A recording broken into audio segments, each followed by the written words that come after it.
प्रदीप आईरे शिवाजीनगरमध्ये राहतात. 23 तारखेपासून ते 25 तारखेपर्यंत ते त्यांच्या गावी परभणी येथे गेले होते. त्या दरम्यान त्यांच्या घरात चोरी झाली होती.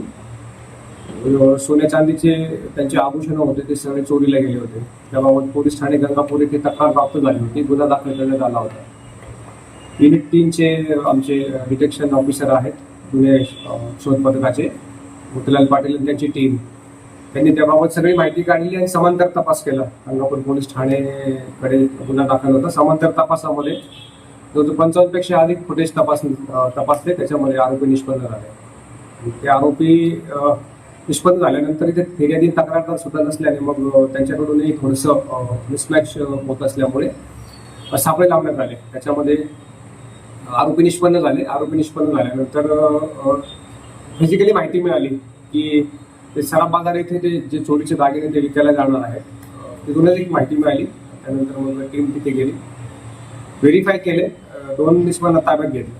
त्यांच्याकडून ते जे आहे सोनं चोरीला गेलं होतं ते मिळालं. जवळ 22 लाखाचं सोनं आहे, 1.5 लाखाची चांदी आहे. सगळे जसेच्या तसे रिकव्हर करण्यात आलेले.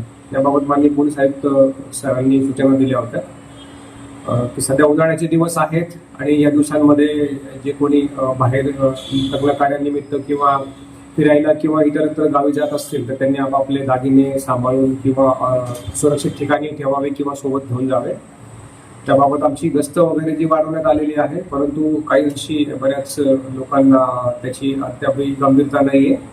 परंतु असा काही प्रकार झाल्यानंतर मग त्यासाठी पोलीस यंत्रणा सगळी कामाला लागते. त्या पोलिसांकडून आव्हान आहे की आपण आपले जे दागिने सुरक्षित आहेत तर त्या सुरक्षित ठिकाणी ठेवावे आणि जर काही असा आपल्याला इश्यू असेल त्याबाबत पोलिसांना खबर आहे.